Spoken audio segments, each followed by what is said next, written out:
Welcome students in Khushinder sir classes. Students, today we will read the chapter from the Diary of Anne Frank, written by Anne Frank. Students, this chapter I have taken from first flight of class 10. Students, but before you read, we will start to write about the author. As you know very well, students, from the Diary of Anne Frank.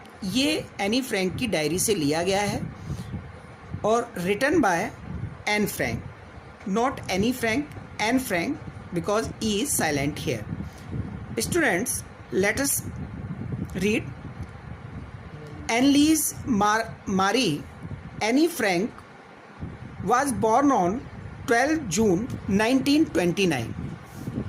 But we are not confirmed about her birth. लेकिन students, हम यहाँ पर उसके birth के बारे में confirm नहीं है.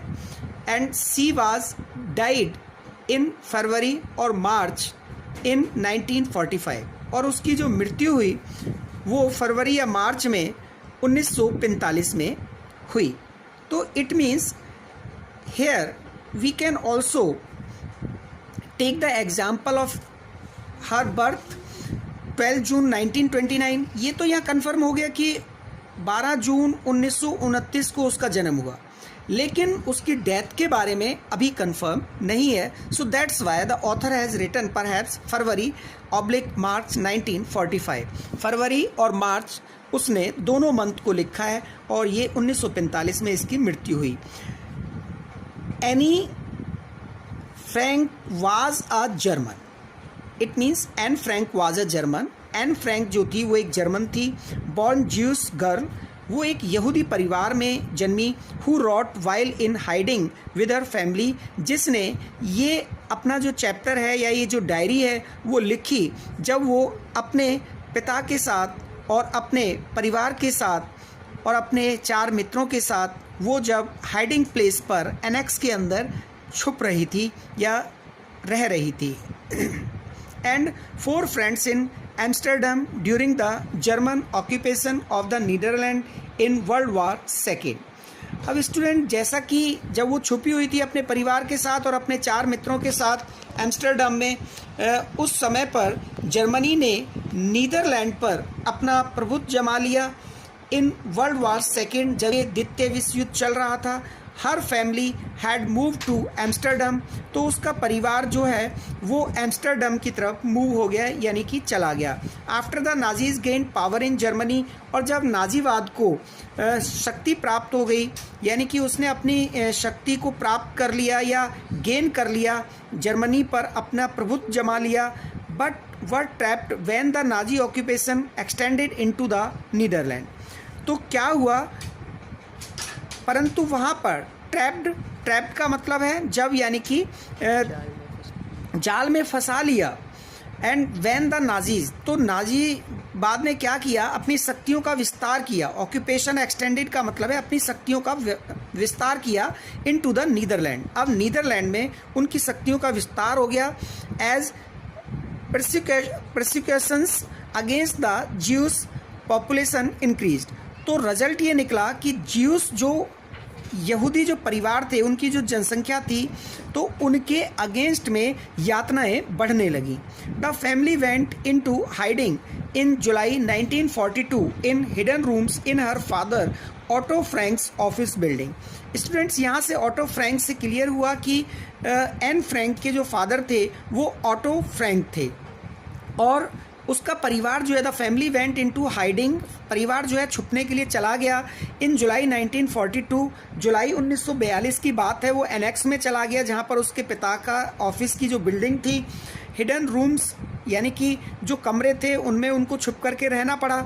इन her father Otto Frank's office building, यानी कि एनी के जो फादर की ऑटो फ्रैंक जिनका नाम था, उनकी जो ऑफिस वाली जो बिल्डिंग थी उसमें उनका परिवार छुपने के लिए चला गया.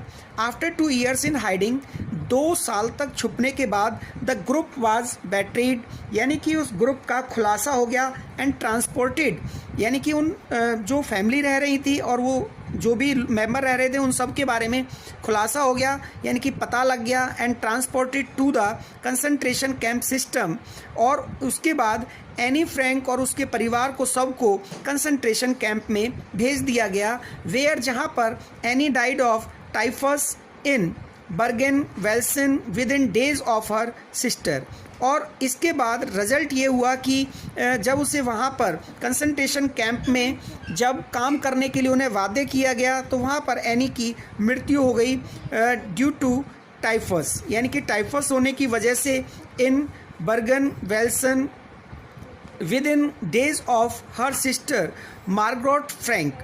और उन दिनों यानी कि जब वो बर्गन वेल्सन में थे तो उन दिनों में उसकी सिस्टर जो थी एन फ्रैंक की, मार्गरेट फ्रैंक, उसकी भी मृत्यु हो गई। हर father auto Frank the only survivor of the group, केवल और केवल वहाँ पर उसका पिता ऑटो फ्रैंक ही वहाँ पर बचा जो उस कंसंट्रेशन कैंप में जो जीवित रहा, यानी कि उस पूरे ग्रुप में से केवल उसके पिता ऑटो फ्रैंक ही वहाँ पर जीवित रहे थे। And return to Amsterdam after the war ended, और जब सेकेंड वर्ल्ड वॉर ख़त्म हो गया तो इसके बाद वो एम्स्टर्डम वापस आ गए, यानी कि ऑटो फ्रैंक जो एन फ्रैंक के फादर थे वो युद्ध समाप्त होने के बाद जो अकेले बचे थे उस ग्रुप में से वो वापस लौट करके आ गए। द्वितीय विश्व युद्ध जब समाप्त हो गया तो वो एम्स्टर्डम आ गए। To find that her diary had been saved, और वो ये पाकर के कि जो डायरी थी वो सुरक्षित थी, और यानी कि एनी फ्रैंक के फादर को एन फ्रैंक की डायरी मिली और जो कि सुरक्षित थी, सेफ थी, and convinced that it was a unique record, और वास्तव में माना जाए तो ये एक बहुत अनोखा रिकॉर्ड था।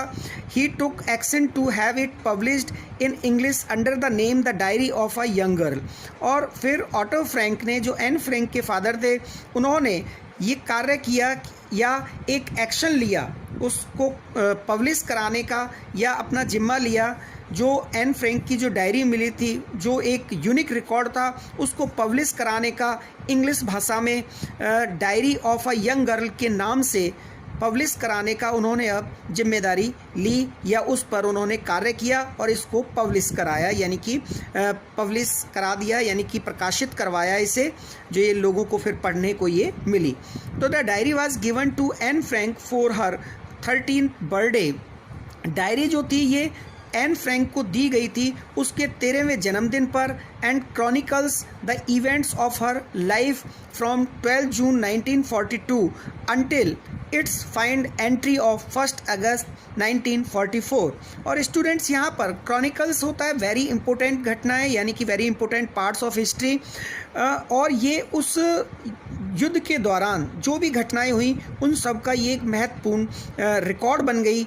और एनी फ्रैंक के जीवन का जो कि 12 जून 1942 से लेकर के 1 अगस्त 1944 तक का रिकॉर्ड था या लेखा जोखा था, उसके अंदर जो फाइनल एंट्री पाई गई वो स्टार्टिंग जो थी 12 जून 1942 से लेकर के जो फाइनल एंट्री थी वो 1 अगस्त 1944 की थी। और ये जो एंट्री थी वो एक प्रकार से महत्वपूर्ण घटना जो एनी के जीवन का था उसका एक महत्वपूर्ण घटना के रूप में प्रकाशित हुई या ये बन गई।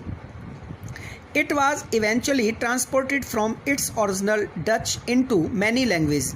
It was eventually translated, और ये इसके बाद घटनावश या आकस्मिक इसको जो है ये जो ट्रांसलेट की गई थी फ्रॉम इट्स ओरिजिनल डच, यानी कि ओरिजिनल पुर्तगालियों की जो भाषा होती है, यहूदियों की जो भाषा होती है, उस भाषा में, ओरिजिनल भाषा में इसको ट्रांसलेट किया गया था।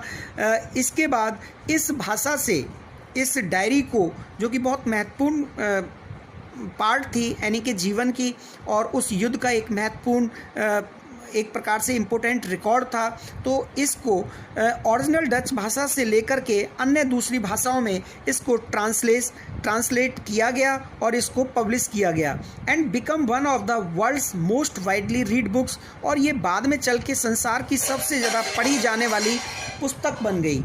And there have also been several films, और इस पर बहुत सारी फिल्में भी बनी, टेलीविज़न एंड थिएट्रिकल प्रोडक्शंस, और यहाँ पर टेलीविज़न पर भी इसका प्रोडक्शन किया गया और नाटकीय ढंग से इसे प्रस्तुत किया गया, एंड इवन एन ओपेरा, और यहाँ तक कि इसे एक ओपेरा यानी कि एक स्टेज शो करके भी दिखाया गया, and based on the diary, जो इस डायरी पर बेस्ड था, and described as the work of a mature, और इसे वर्णन किया गया था कि ये कार्य था मैच्योर यानी कि परिपक्वता का, एंड इंसाइटफुल माइंड, और दिमाग के अंदर क्या चलता है इस एज पर वो चीज़ें, ये एक उस चीज़ का एक कार्य था, रिकॉर्ड था।